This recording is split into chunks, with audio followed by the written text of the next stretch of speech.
Hello and welcome to Gritty Reboot, the show where we discuss TV's dark side.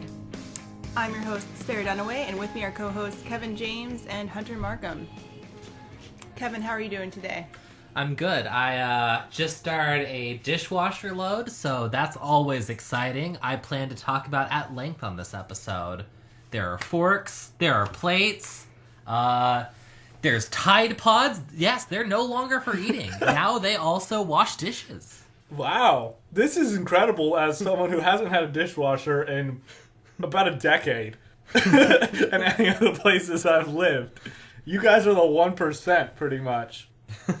Oh yeah, I haven't had one in maybe ever. So pretty exciting. This is also that episode where we mukbang the audience and eat through the entire thing as I devour Skittles and drink coffee, because that's a great combination. Classic, yeah.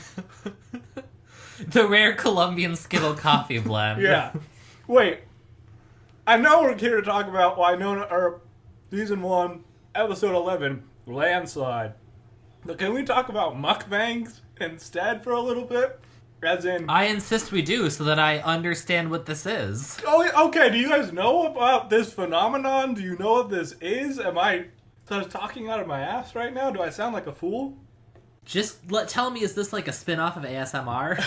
It kind of is, in that I don't understand the attraction to either of them, but a mukbang is like a video where someone just eats a shitload of food. I think it's generally like...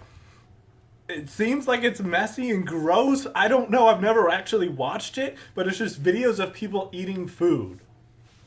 That sounds weird. Why? I don't know why someone would be into watching some person... I don't know what they eat, like squid ink pasta or Twinkies. Who knows? The two types of dishes. The two food Squid ink groups. pasta and Twinkies. I don't know what they eat. I don't know why anyone would want to watch that.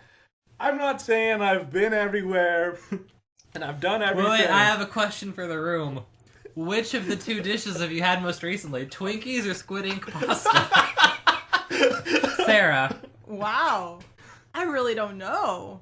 Hunter. Probably, squid ink pasta, probably? I've never eaten a Twinkie in my life, and I have had squid ink pasta, so that was an easy one. Unbelievably, we are 3 for 3 because I had squid ink pasta for the first and last time in 2016, and I have not had a Twinkie since like 2012. Yeah. I think I had squid ink pasta in Venice. It's pretty good. I have no idea where to get or make it. I was in Italy, where they just kill the entire sea and put that on your plate, and that's like everywhere you eat in coastal Italy. It's pretty awesome. Delicious, yeah. It's I great. feel like it says a lot about our podcast that we all three are like, oh, squid ink pasta, obviously. That's what I've had most recently. It's so sad how often I want to mock hipsters and then I realize I am one. Like yesterday we were driving by a place and I saw on the front it said vegan affogatos and I was like, vegan affogatos. I would like one. What's an affogato? This is my It's mukbang. It's an Italian coffee and ice cream thing. Oh, yeah, now I know what you're talking about. Yeah. Okay, I was like, this is a vaguely familiar word. Is this ice cream made from avocados? So close. I made that same joke for the whole time. Okay. See, this says a lot about our podcast. We're really mature. We don't understand mukbangs. This episode of Wynonna Earp, I had a ball and a blast watching this episode. I got the sense, Kevin, that you did not. This one was kind of hard to follow. So it was like a really twisty, turny episode where like people's emotions and relationships like kept pivoting on a dime, and let's just say the acting didn't always sell those emotional changes. We'll get to that when we discuss Willa. Yes, I think I had the same issues with it. However, I found it much easier to follow than previous episodes.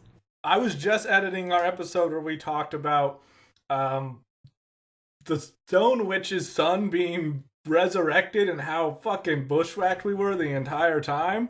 I didn't feel as confused in this episode, and I know that may be a low bar to clear, but it gave me some perspective, and I do agree with you, Kevin. The Willa thing's confusing, And part of me is like, is this purposeful? I kept having that same exact thought where I would be like, oh, like at one point I was like, is she possessed? Like I was like, I was really trying to figure it out. I think it's purposeful. I just don't think it's done well. Yeah, that's a good argument. Yeah. You don't write...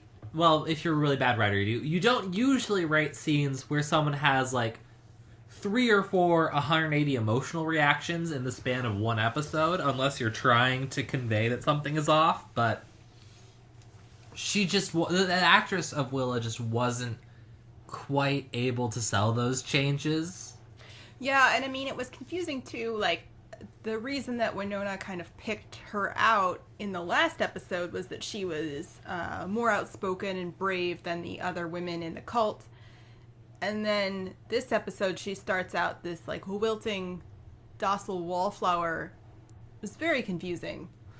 Yeah, that was super weird because the show opens with Willa is knocked out in bed with sedatives, and the rest of the Earp family is just like, she's back, bitches.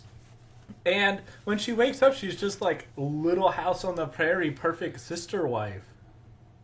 It was weird. Like, the kid from The Perks of Being a Wallflower was not this doe-eyed and waifish. That is such a strange comparison, dichotomy, where I went with Little House on the Prairie and Sister Wives, and you went to Perks of Being a Wallflower.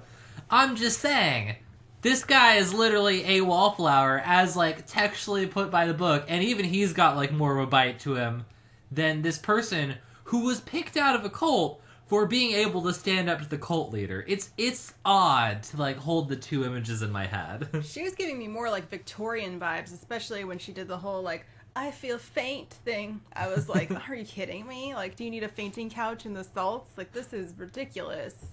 And on a dime, when they go to Shorty/Bobo's, which is the new official name of the bar, as we see in the episode from Bobo's Amazing Flyers, she just, like, on a dime becomes unmitigated badass, can, like, whip out Peacemaker, blow holes in people's heads, and, like, single-handedly fist fight better than Wynonna. It's like, where is all this coming from? So I have a really important question for you. Obviously, Shorty/Bobo's is a terrible name, but do you think it should be Shobos or Bobies? Show me your Bobies. We're going to get to that scene. I had a different philosophical question that sprang to mind in the very first shot of Wynonna Earp. Wynonna's wearing a jewel-tone dark green sleeveless turtleneck, and it looks really good on her. And I thought, that's a cool shirt, but if I wore it, I would look really stupid. Is that because sleeveless turtlenecks just work on the female form and look terrible on a male body? Or is this all just a cultural perspective of sleeveless turtlenecks? I oppose the sleeveless turtleneck on an ideological level. I do not understand garments that are supposed to be both for cold and warm weather at the same time. I don't get it. Some of us have warm extremities but very cold cores, so we need vests like... Never once have I been like, you know what's freezing? Just my neck. Nothing else. I mean, to me, it's just like a garment that's like exclusively if you're like 16 and get a lot of hickeys. then sure, that Actually, makes sense. now it makes total sense why Wynonna has that. It's probably left over from high school. There you go. Yes. This, I just had it laying around with my other garments to hide my neck after every single party all the time. I just have this because I have a vampire boyfriend. It's fine. The episode opens with them being like, is she the real sister? Is this really Willa? And I thought it was just going to be an entire episode where they go on Maury, but Dolls really kills this possibility when he walks in the first 2 minutes. Is like, got the results of the DNA test. You're sisters. I did find that funny. Like, they really thought we would be completely disbelieving this. Like, we gotta, like, address this right from the start. DNA test, it is Willa. It's like, no, I'm all on board. I'm sure it's Willa. You don't need to convince me this hard. I mean, they really hammered it in. Dolls even goes, science never lies. Which, by the way, is a lie. how science works is that you figure out the best thing you know at the moment, and then eventually someone might overturn it. So, yeah, I don't know. Yes, that's when Willow wakes up from her cult dream sleep and says, well, evolution's just a theory. Yes. I did like that the first thing Wynonna does when Willow wakes up is like, hey, you got a lot of catching up to do, so let's get you started on your drinking problem. You're an Earp. That was her first fucking thing. She's just like, here's a bottle of brew. Let's knock back a couple and talk about what it was like being in a cult. The thing that's great about this episode, and one of the reasons I loved it, was that Doc doesn't interact with any of the main cast. He is replaced. He's supplanted by Willa.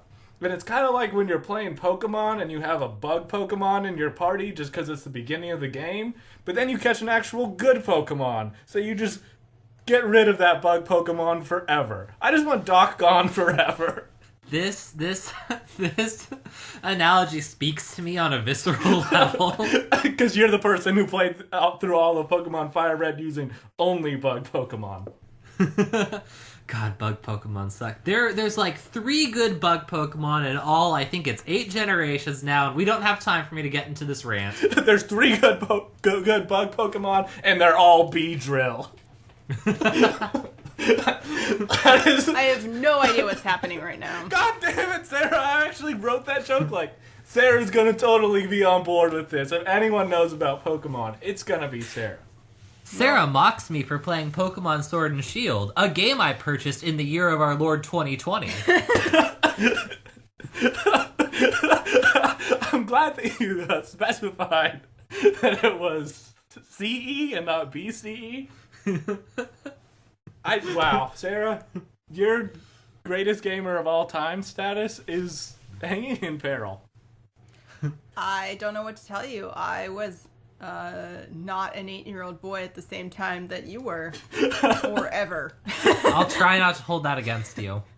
I have written like Pokemon themed sentences with pictures for my students. Same with Dragon Ball Z.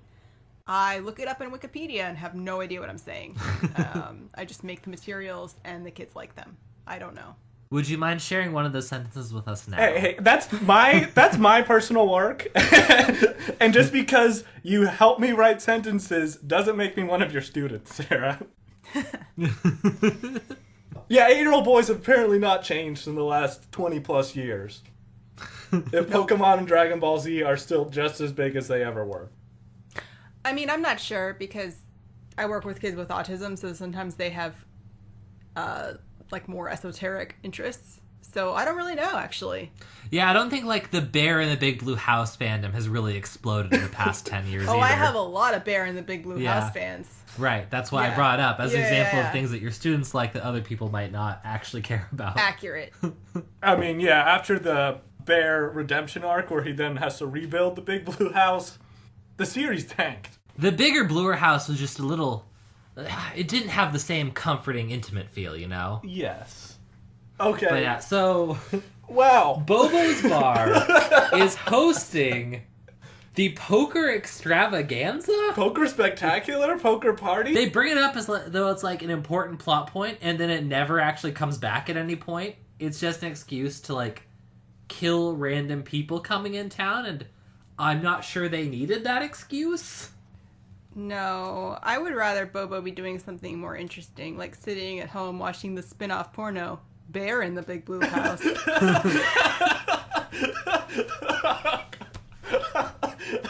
Oh, God. So, yes, this was a thing where they said, in the beginning, Waverly's like, I've got to go see Nicole because we're going to go hang out at the Poker Spectacular. And then Bobo's just like, Poker Spectacular! It's the Poker Spectacular! Time for blowjobs! Which, like, pretty much, he does say that. And there's no Poker Spectacular. The scene as written. There's no Poker Spectacular. There's no, like, Rounders-like scene where Doc Holliday shows up whenever, like, the chips are down and he's got to gamble like he's never gambled before or something. So there's never a single playing card in this entire episode, despite the number of times they say Poker Spectacular. Which is kind of weird, because, like, poker is, like, such a staple of, like, Western saloon shootouts. It's weird that, like, we don't have a scene of Wynonna doing that to, like, play on, oh, she's a descendant of Old West lawmen. Yeah. That never comes up. Where the hell? Oh! We got a patented Wynonna Earp villain entrance. This one I kind of understood what was going on when they introduced the succubi twins. Yeah, this one was pretty easy to follow.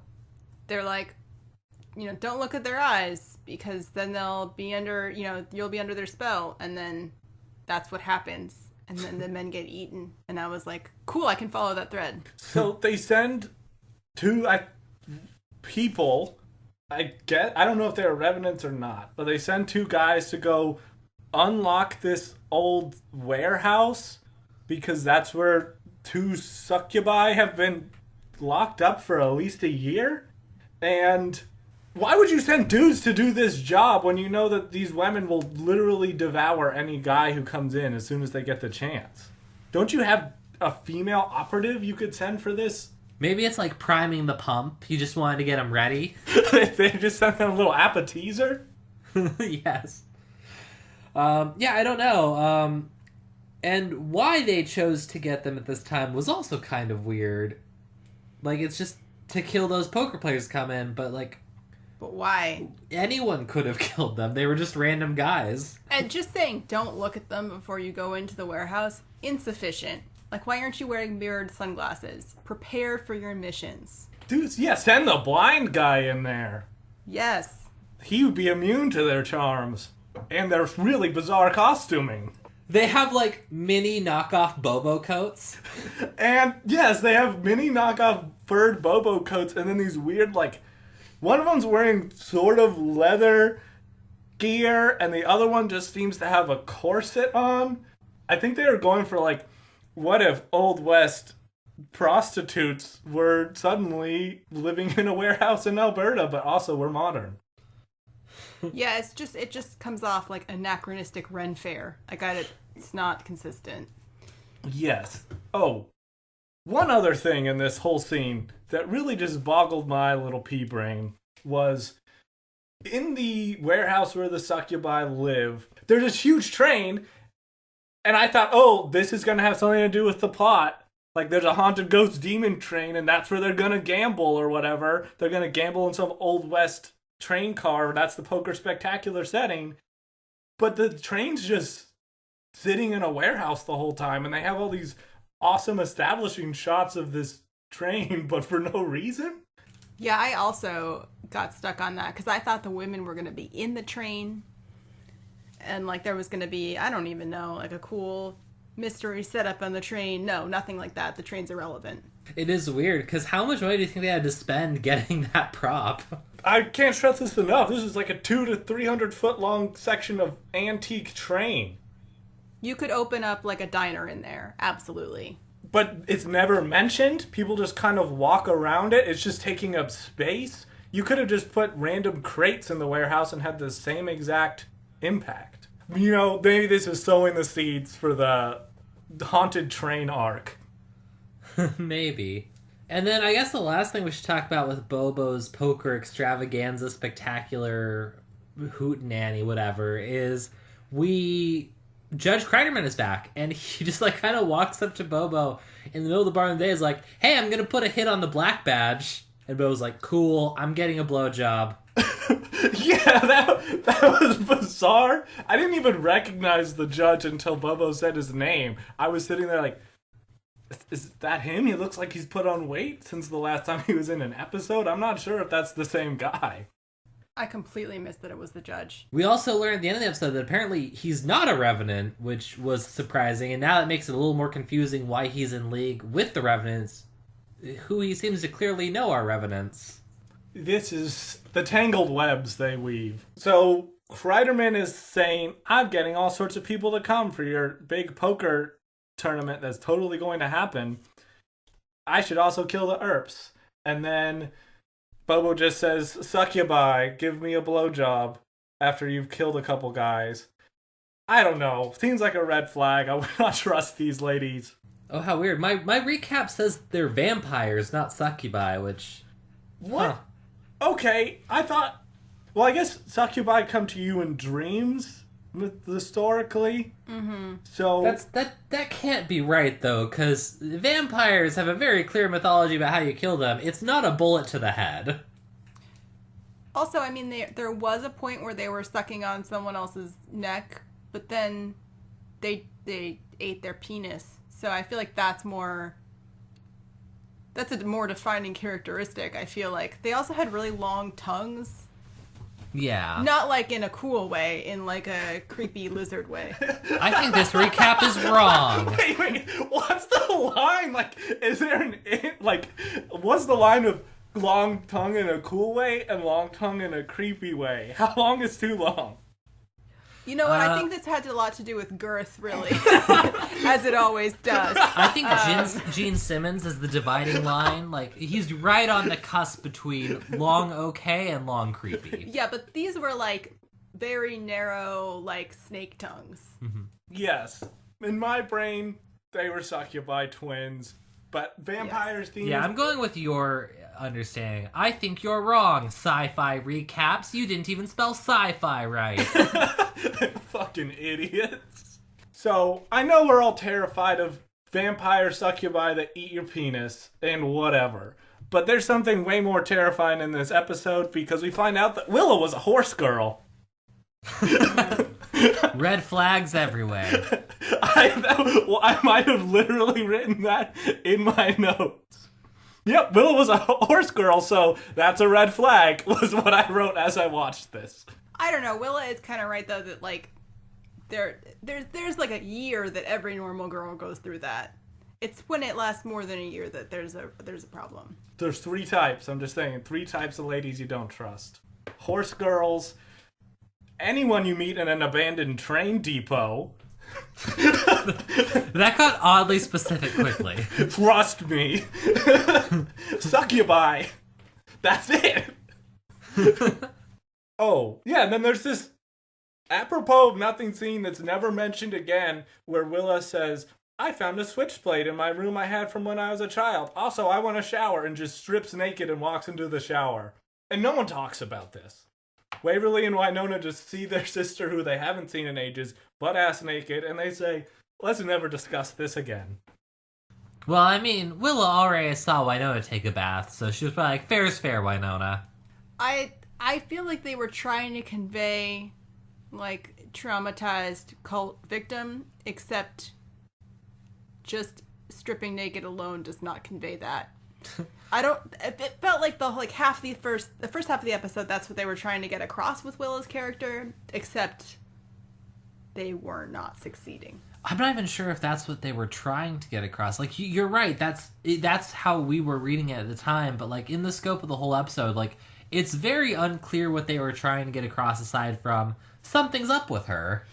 Yeah, I mean, in another context, that could have been chilling. Like, that could have been creepy that she would just, like, strip naked. It would have been, you know, hinting at a lot of sexual violence, etc. Instead, it was just like, well, that's weird.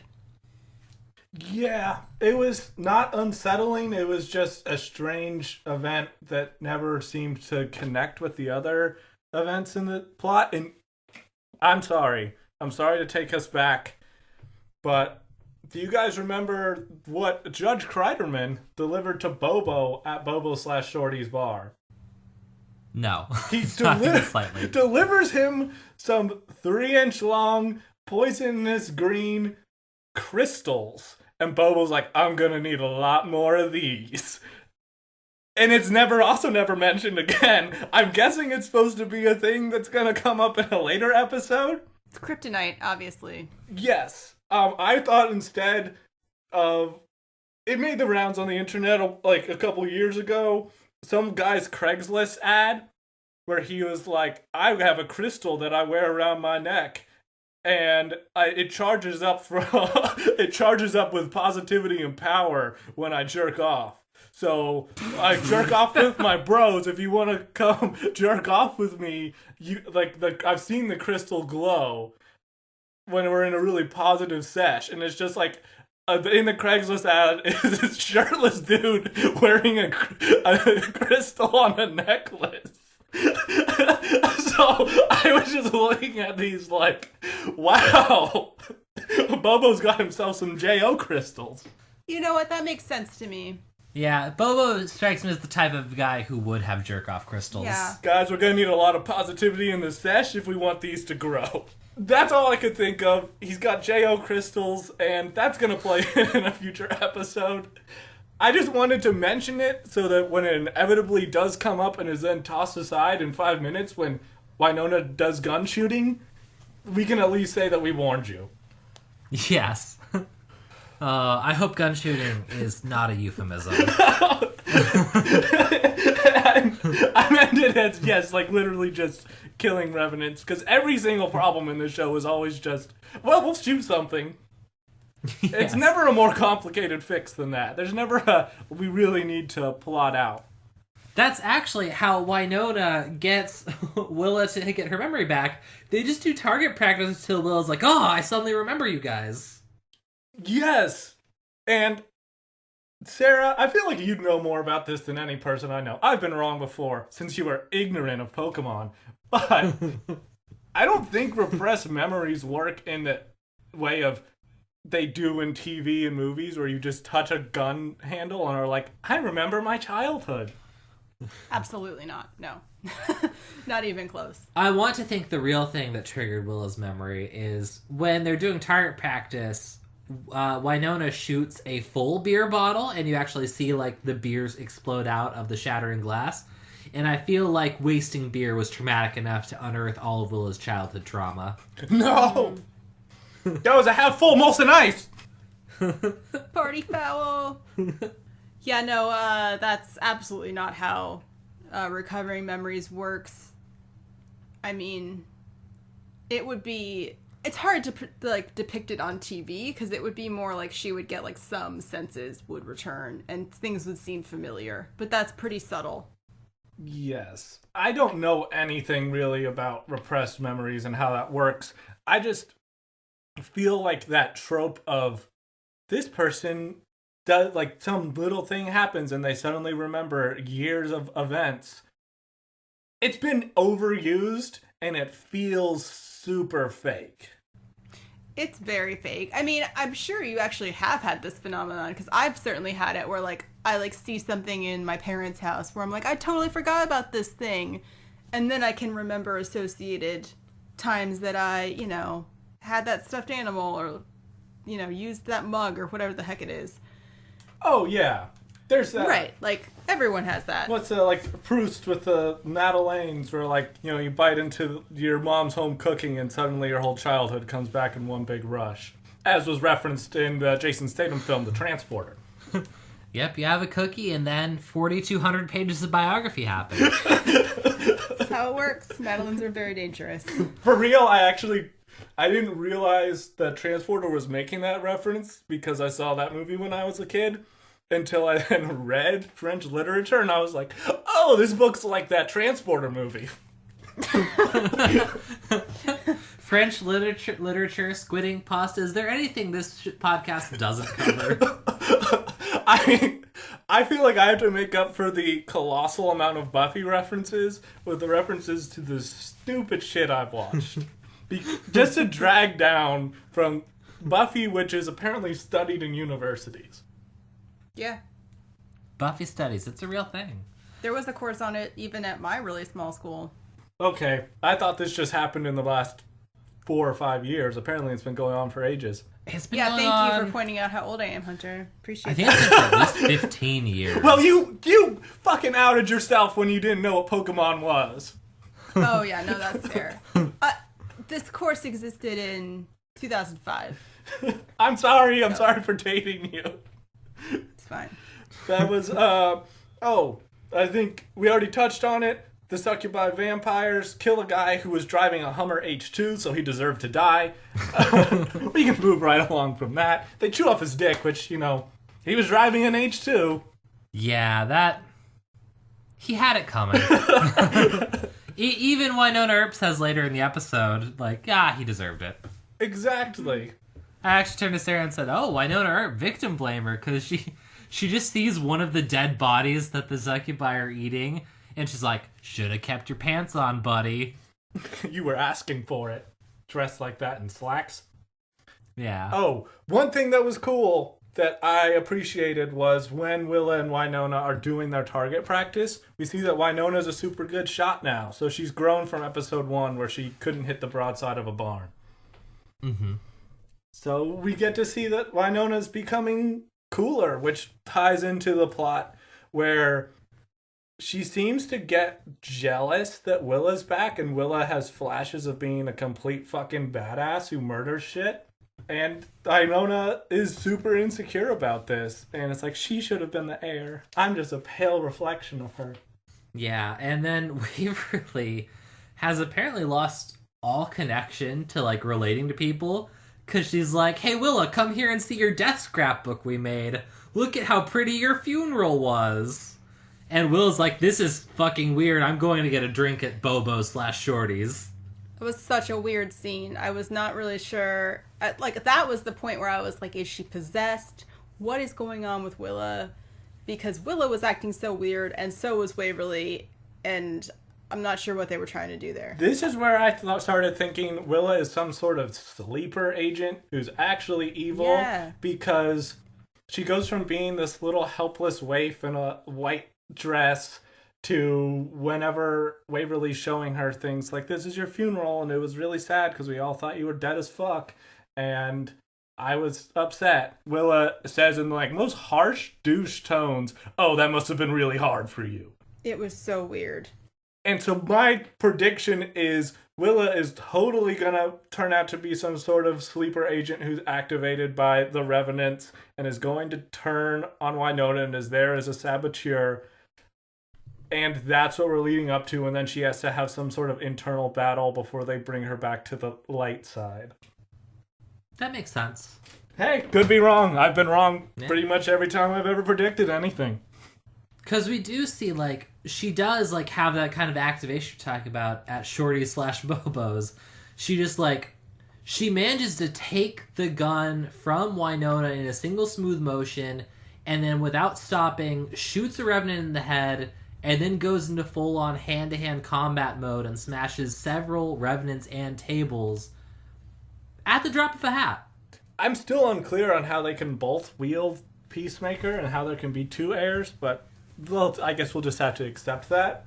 It is kind of intriguing because it indicates that perhaps if Willa died, Waverly might get powers. Or I might again we need be to wait thinking for of Waverly Buffy. to be 27, right? That's the thing? Yeah, that too. Or, and here, this is my new theory. I'm, again, coming up with this in the moment. So the heir abilities pass on to the next person when the acting heir dies.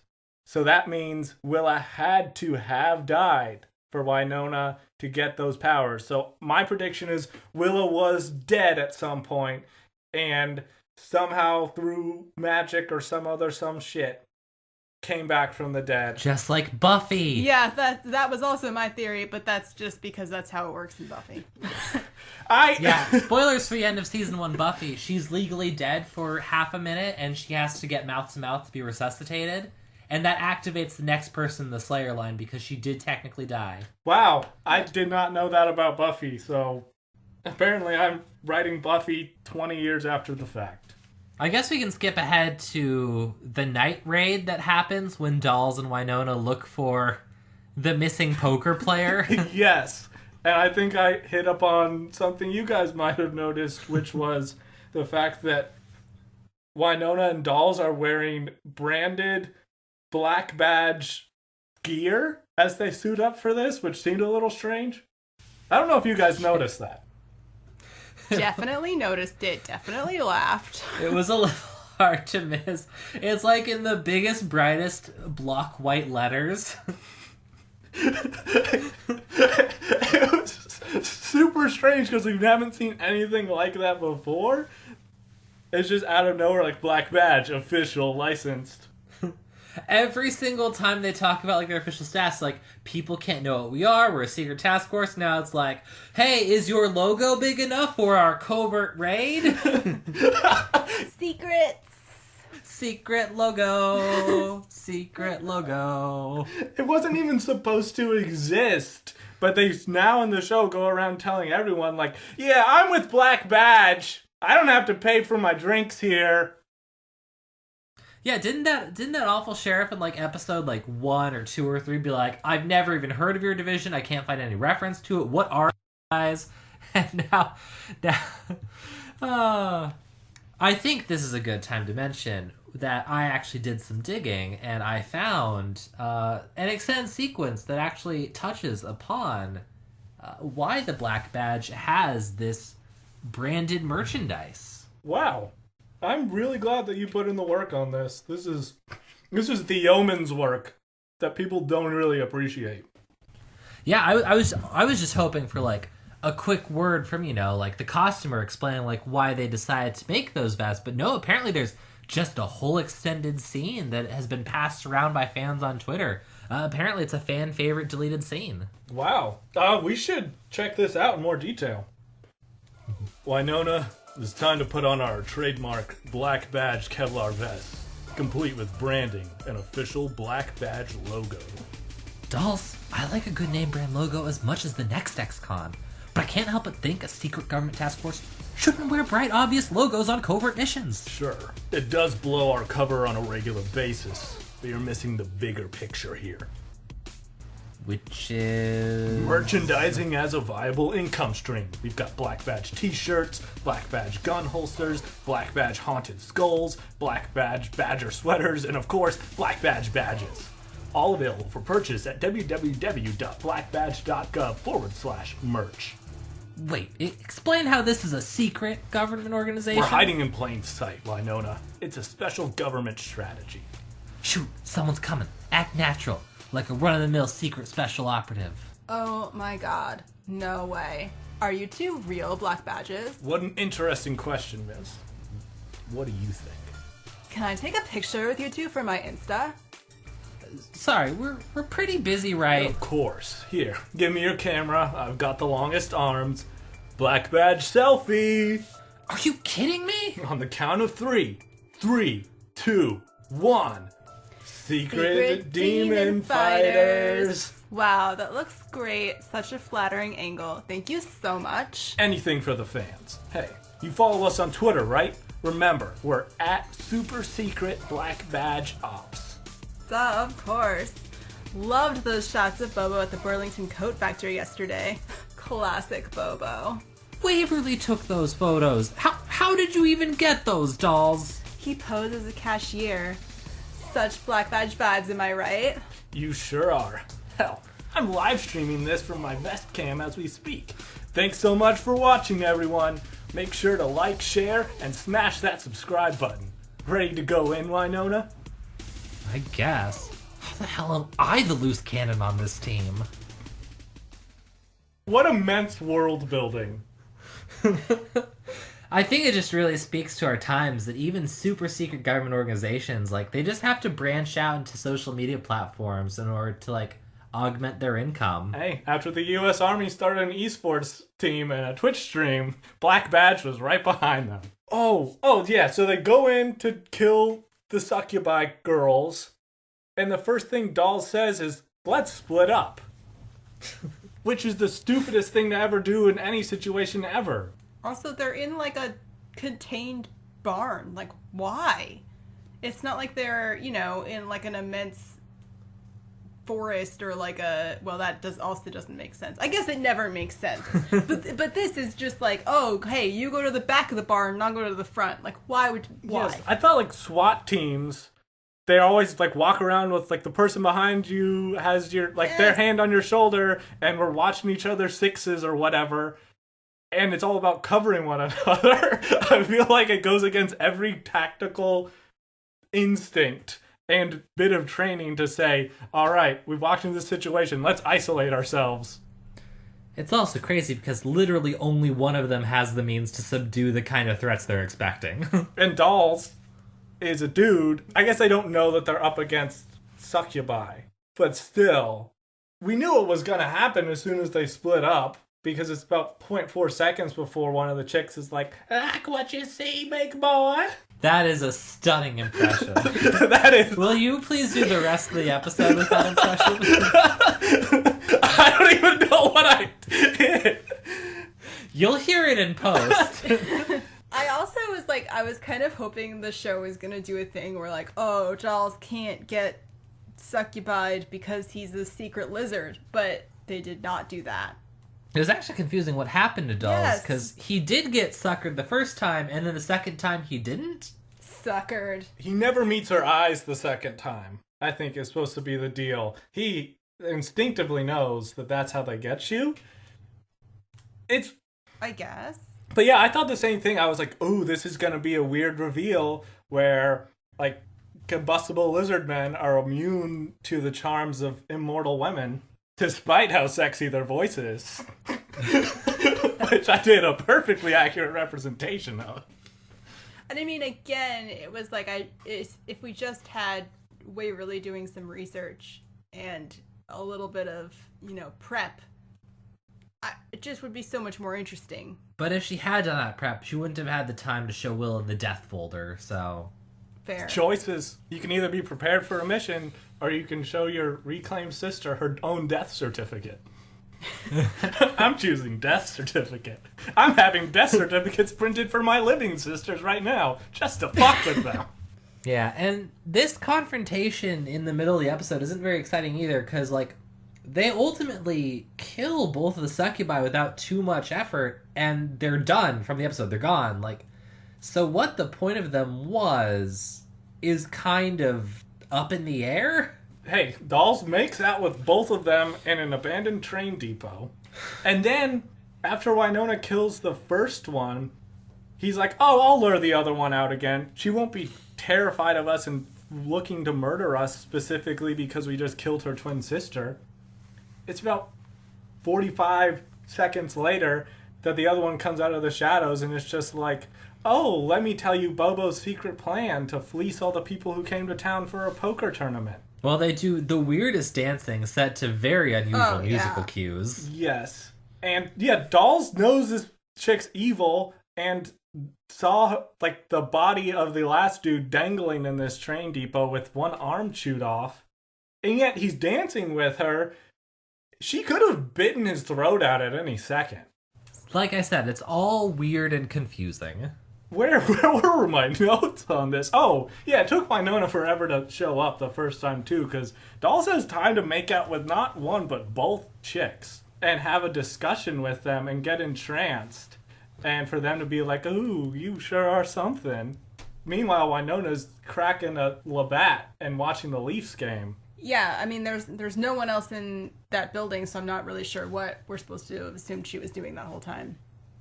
This also felt like another example of when women fawn over Doc Holliday, where like they're trying to make a point to us that he's really sexy.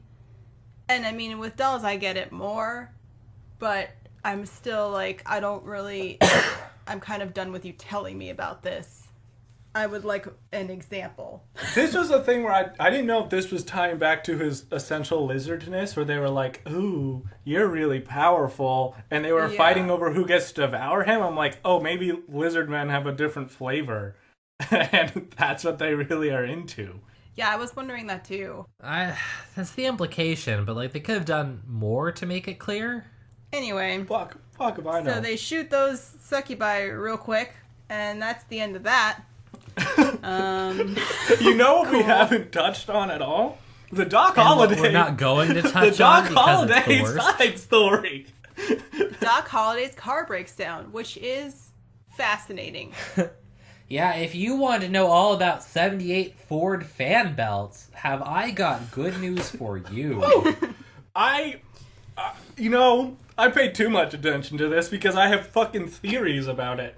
I don't even want to discuss it. You don't? God damn it. All I wanted to say was he gets helped by a weird ghostly traveler who's like, you have a choice to go back and do the right thing or keep on running. And the guy's like, my name is Juan Carlo, which I instantly was like, JC, like as in Jesus Christ. This is definitely some sort of like religious come to Jesus moment thing. Oh, I assumed it was just an allusion to JC Chazé from NSYNC.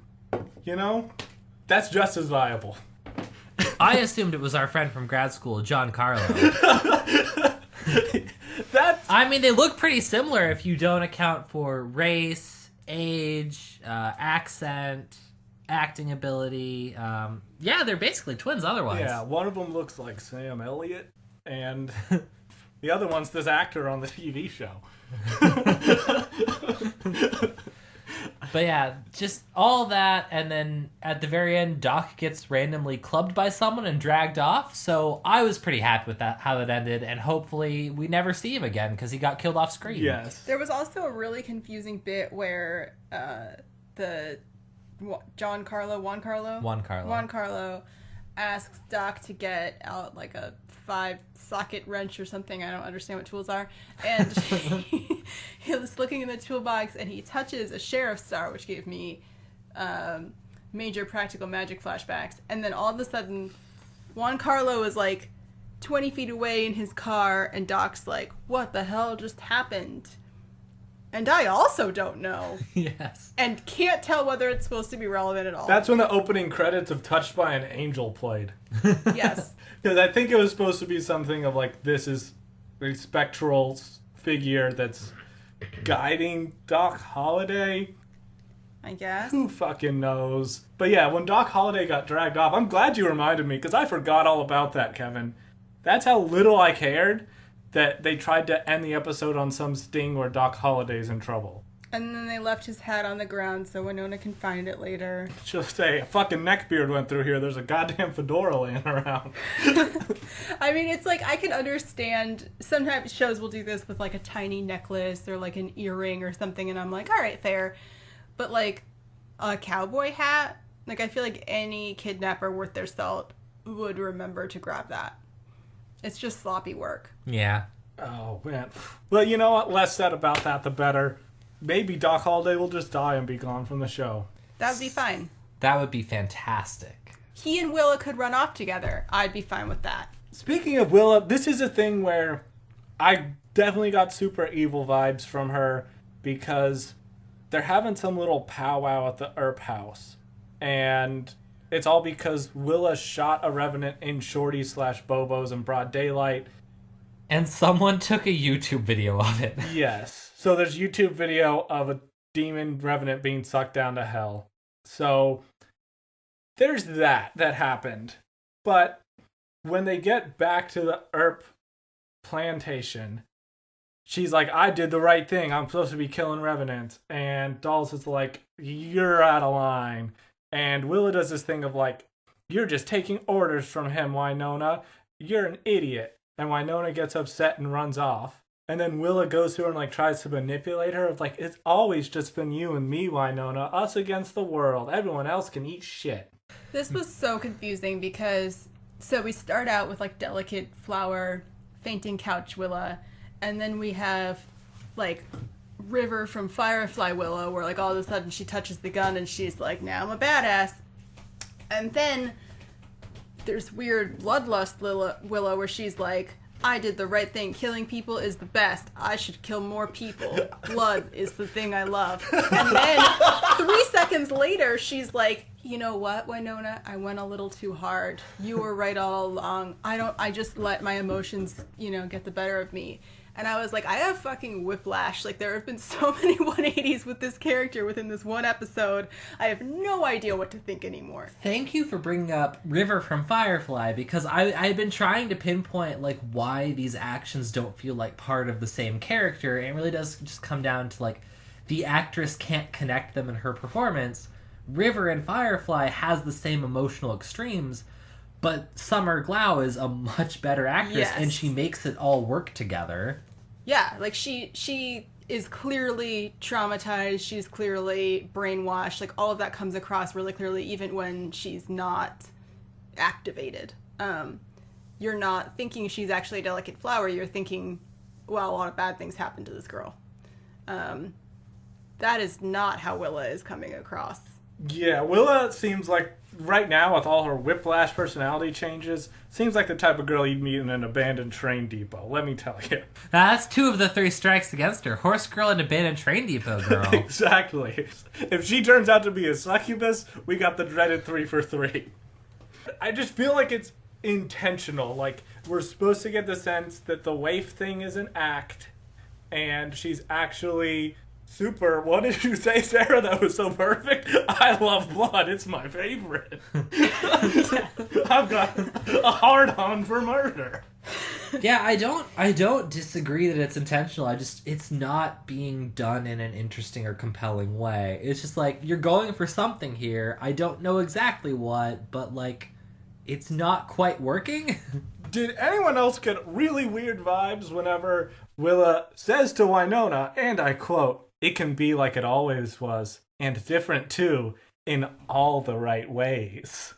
Yes, and I also was weirded out by Willa saying, like, it was always just the two of us. I wasn't sure if that was supposed to imply that Waverly was going to be jealous about that, if she's planning to kill Waverly. There are just so many possibilities here right now because the choices have been so confusing. Yes, I think it's this thing of Willa was, in my theory, she was way more involved in running the cult than she let on, because she's doing classic recruit someone to a cult tactics where they're saying, like, separate them from their family and their loved ones and feed them this narrative of it's us against the world and you can't trust anyone but me. Yep. Because she's being really manipulative and creepy. Yeah, next she's going to be like, the government's out to get us, let's do some meth. Oh, Waverly gets really upset over all this because she feels all jealous and upset and like she's not wanted or needed, I suppose. And then Dolls fixes it, which makes sense, I guess. Doll's main role in this episode, besides getting seduced, was to gas up the Earp girls, because he's like, Wynonna, you've gotten so much better at your job. You're swell. And then he turns around and he's like, Waverly, and gives her a little chuck on the chin and says... He was sharing his power words with everyone this episode. He's just like, you're essential. You're needed. Your place is here. Or whatever bullshit that, like, managers say to people. And I don't know when this guy changed from Mr. Hardass doesn't give a fuck about anyone to now he's sunshines and rainbows and everyone matters. He's a real chameleon. And all that gets interrupted when, like, a Black Ops strike team comes in the area, which obviously, like, a backwater judge would have access to because they were ordered here by Judge Kreiderman. And they just light up the Earp farm with, like, fully automatic weaponry. It does lead to my favorite line in the whole episode, though. Waverly crawls in the kitchen, gets a shotgun, and yells, "Eat shit, shit eaters." I forgot that line, because in my head I was just like, it's Black Badge versus Black Water. I think the part that really got me is she's standing in front of her kitchen window. So it's like she's got the sink in front of her and then the window, like a normal kitchen window setup. She's pointing her gun out. She somehow gets shot in the stomach.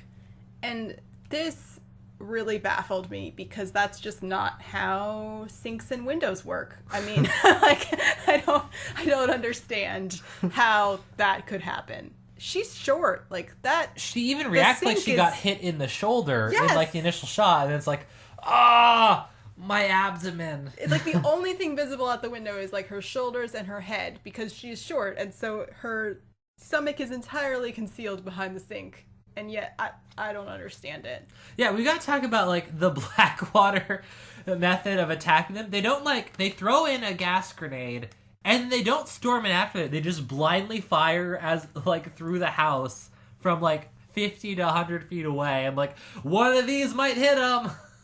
Terrible plan. I also really was disappointed that they didn't have Dolls be good at his job. It just would have made so much sense for him to be really good at shooting people with automatic weapons, because that feels like something that a Black Badge would be good at. Yes. And they had this setup of Wynonna and Willa are chilling in the barn, and that's how they're able to come to the rescue. To your point, Kevin, it would have made more sense if the Blackwater dudes tossed in a gas grenade and then breached the house, got inside, and it was Dolls in smoke, kicking ass and keeping Waverly from dying. And then when things are just about to go wrong, Wynonna and Willa come in and kill a bunch of dudes or whatever. Because, yes, they're hiding out in the barn, which the mercenaries or assassins or whatever, they don't realize they're there, so they get to come out guns blazing and surprise them. It just seems like you would just ambush with bombs and Molotov cocktails or something, just set the place on fire. Like, not to give them any ideas, but, like, that seems like a better plan than just shooting blindly. Yes. Or clear all the buildings the way you would in a tactical operation. I'm not a veteran. I'm not a SWAT team member. Hunter has played many missions on Call of Duty Modern I Warfare. haven't. I fucking hate Call of Duty and shooter games. He played expert mode and no-scoped a noob. My younger brother, who consults on all my gaming language, assures me this is a thing that makes sense. Yeah, 360 no scoped. I had a roommate who was super into Call of Duty, and the worst day of my life was when he showed me his Call of Duty Kill mixtape that he had cut to that fucking drowning pool, let the bodies hit the floor song. God. Wow. That was the worst day I ever had in college. Rough. No, I mean, I'm a weenie when I play games, and I always play from a distance. But, like, if this were a Fallout house full of raiders, I would get out my plasma rifle and, like, shoot through the windows carefully, snipey secret style, and not just, like, alert everyone with my random shooting. You have to have a strategy. Let me tell you how we clear house in my favorite shooter, Pokemon Sword and Shield. Yeah. So, I'm not saying I'm an expert on smash and grab operations or assassinations or whatever. And I think overall, this plan to attack the Earps at their home base that they think is unassailable is a good one. Just hire mercenaries to do it. They just really skimped on the mercenary budget, and they probably just hired some Call of Duty players instead of people who actually knew what they were doing. 3 people? One of my favorite parts is, like, 2 of them enter by the gate, and then 2 of them enter by hopping over the fence right next to the gate. I was like, just go through the gate. Like, why? They're just, why like, did you... so juiced up. They can't handle it. Like, it's not like they're hopping the fence on the other side of the barn to surround them. Like, they're hopping, like, a good 20 feet from the normal entrance. You know the other dudes are like, stop showing off, Jeff. Just cool it. All right, guys, remember our black badge training. Once we get there, split up, 0 communication. But yeah, Willa goes in, guns blazing, bloodthirsty. She even charges off after the one guy who gets away and gets I love blood. by It's my him. favorite. Gets ambushed by him while Wynonna is trying to staunch the blood from Waverly's wound.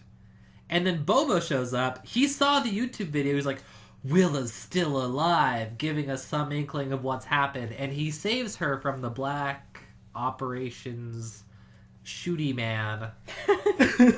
That's actually what's on his business card. Yeah. That's his official rank. Yeah, I'm with Black Operations. I'm a shooting man.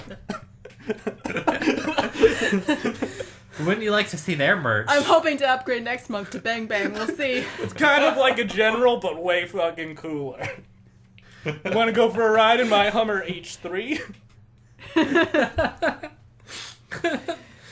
Oh, so can we step back to when Bobo sees the YouTube video of Willa? Yes. What the hell is the Cantonese person? Oh my God. What is going on? Please go off on this, Sarah. Well, it's like this was like pulled like from an entirely different show. Like there's been plenty of shows I've seen in my life where there's, like an element of the story that takes place in Southeast Asia somewhere, and we're kind of flipping back and forth, and there's some kind of connection.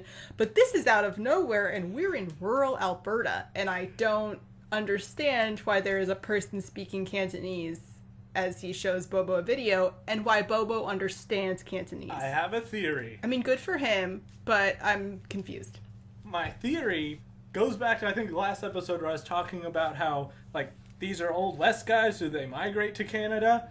Is it supposed to be this Revenant used to be a Chinese railroad worker? Oh, I like that. And that's why he's... That feels like something you gotta build up a little. Yeah, that's the thing. Like, I would like to hear, like, if we'd referenced, like, I don't know, people who died building the train tracks, opium dens, I don't know, any of the things that would give me a tip off that there was some kind of connection there, that would have been cool. My favorite thing about this character is the fact that he's Asian, so you can't tell. He's between the ages of 50 and 150.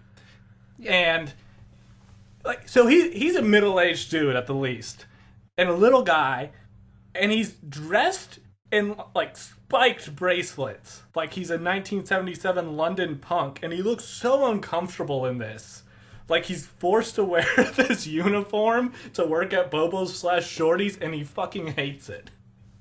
Also, he's like Bobo's AV guy, which, Bobo can only find a boomer to do this. Yes.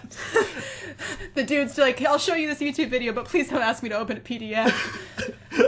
He's my new favorite character. I don't know if he's got a Yeah, name. I mean, I'm not opposed to this. It just came out of absolutely nowhere. And was introduced as though we had already, had some connection with this storyline in any way, which we did not. I think just seeing a tiny, middle-aged Asian man dressed in a leather vest and punk bracelets was something that I needed, and I didn't know that I needed it in my life. But he's almost cute, you're oh. Oh yeah, I'm into him. I'm just lost. I mean, he was better acted than Willa. Oh yeah, I bought it. Yeah. Yes. I had no doubt that he was both on Bobo's side and knew how to use a phone camera. This all leads to Bobo saves Willa's life. That was weird. I wasn't sure if then we were supposed to take Bobo's red eye flashing thing where he sees Willa in the video as oh, it's his long lost love, or what is this? Mm-hmm. Here's more stupid theories that will inevitably be wrong, delivered straight from Hunter Markham's idiot brain. There was mention in the Jack episode that Wynonna's dad had made some sort of deal with Bobo, and maybe they have some sort of blood demon unbreakable oath that Bobo's not supposed to kill Willa, and that's why she's been alive all this time. And that, I don't know, but he's her fairy godfather. He's her Sirius Black. Wow, she got cheated. Well, yeah, because there was the same thing with Waverly. I don't know. That's very creepy of Bobo, though. That he's some sort of weird, he just intervenes in the lives of young girls. Yeah, I mean, this is... I don't know how I feel about this that. This is the guy who, in an earlier scene, got a blowjob from two succubi in broad daylight in the middle of his bar. So, morals he has none. He then smashes this Blackwater dude's skull in with a rock. In a very brutal killing scene. And when Wynonna shows up, she's like, well, I'll just kill Bobo. But Willa knocks the gun aside and says, no, he saved my life. Wynonna also expresses, that was our one chance. And I'm like, you've met Bobo 50 times. At any of those times, you could have just gotten out a gun. You know, exactly where his bar is. It's not a secret. Just, go bust in there and shoot him in the head. This isn't complicated. Yeah, we've already seen that Willa is entirely capable of breaking into that bar and shooting revenants in broad daylight, and then all of you guys escaping. There's some weird shit going on. You can't trust Willa. My favorite part of this episode, besides the Cantonese-speaking gentleman, was Waverly kind of struggling to come out to Wynonna about she and Nicole's relationship. I thought that was cute. There was two little parts about it. And the first was when she's like, oh, I'm going to the Poker Spectacular with Nicole. And Wynonna's like, what are you guys, best friends? And Waverly got all embarrassed. And then later when she's getting her gunshot doctored, and Wynonna's like, dudes dig scars. And Waverly's like, what about chicks? I loved that. Very cute. Mm-hmm. I love that you can see in Wynonna's face that she's putting it together. I'm calling it now that when Waverly does come out, Wynonna will be completely nonchalant about it and be like, I've had several all-female three-ways. I thought you were gonna say like that Wynonna will be like completely blown away by it, as though she hadn't had 10 million hints, because that is what I think will probably happen. Okay. What? Yeah. I don't like. I think she'll be surprised, but then nonchalant, if that makes sense. Like, Yeah, I'm imagining that it's gonna go like the thing where they reveal Doc and Wynonna as some big, like, that was a big secret, and no follow through. and we're like, it is. At least this is being built up as we know for a fact Waverly hasn't told her family, and Yes. there's that little tension where it's not like she's ashamed of it, she's just like kind of bashful, and I think it's played in a really good way where it's endearing and shows Waverly's character.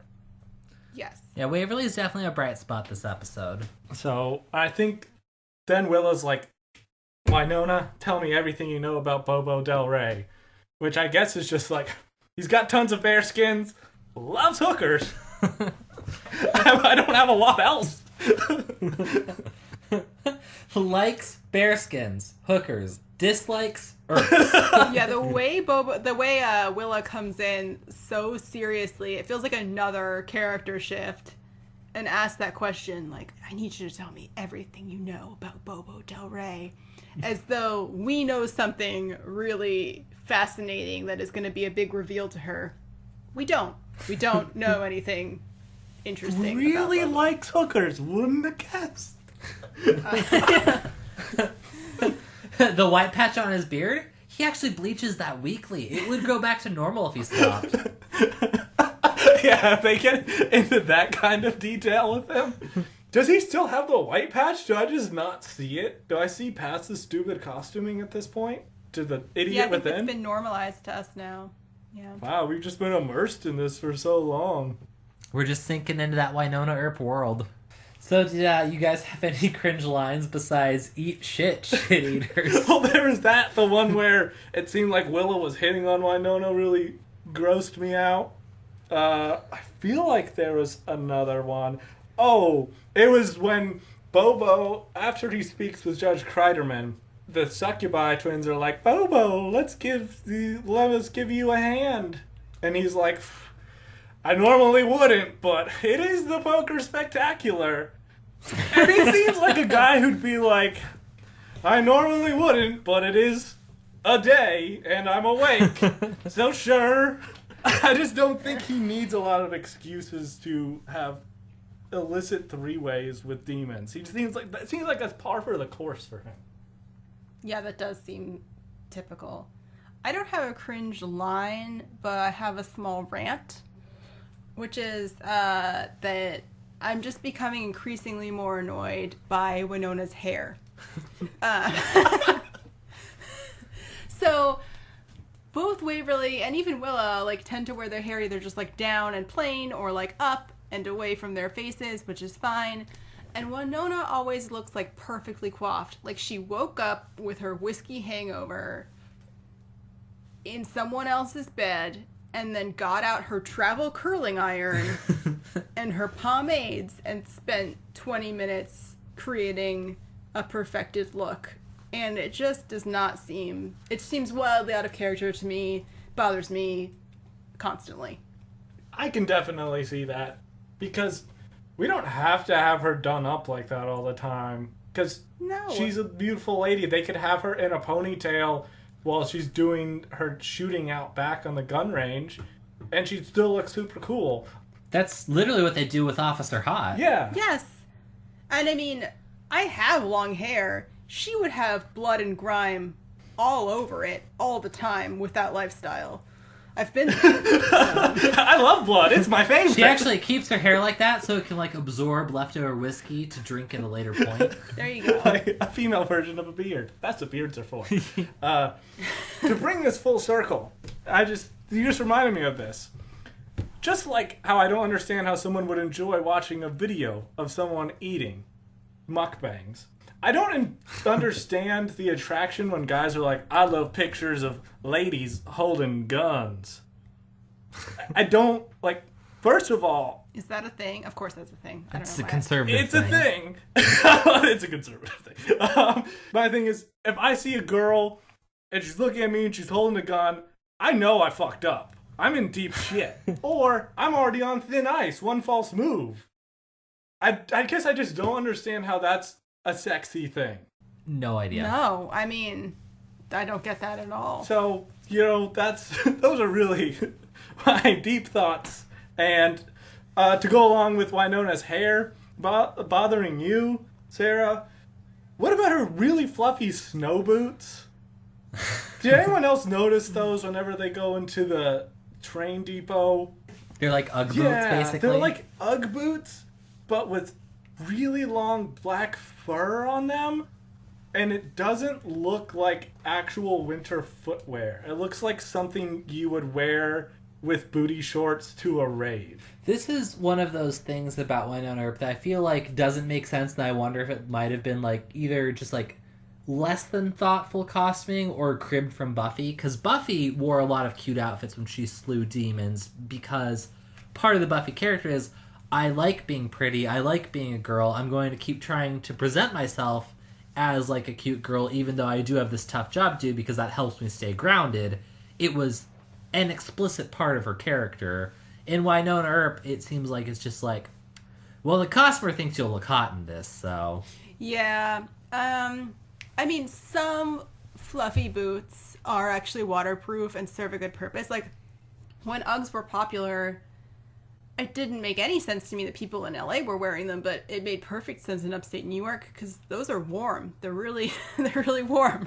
So, it could be something like that, but no, I mean, it doesn't look functional. It's snowing out. You need something waterproof. I was also really confused by Waverly in the snow wearing a knee-length skirt and crop top. Interesting winter choices. Don't seem like choices anyone who lives up north would It's make. the reverse of the sleeveless turtleneck. Her core is always warm. It doesn't make any sense. The costuming's a little bit weird, and Wynonna, as you said, with her character, seems like someone who would just wear jeans and a t-shirt, which we've seen her in, and she looks great. Yeah. But that fits her character Well, I mean, more. I feel like Melody Scrofano could pull off pretty much any look. Like, I'm sure the costumer would be like, you're wearing, like, this band of locusts as a dress, and she'd somehow be like, I'm only a 9 out of 10 on this, but I guess I can make it work. Yeah. They don't have to worry about her not being cute, is what I'm saying. And they go to great pains to gussy her up, and it seems odd and out of character. It's weird. I mean, realistically, all of these people, any outdoor shot, they would all be wearing parkas. And I'd be fine with that. You could mix up the parkas, sure. But I can't wait to see Doll's black badge parka. yeah. Like, I don't know. It just doesn't seem reasonable to be showing them all in cute little summer clothes No. in the snow.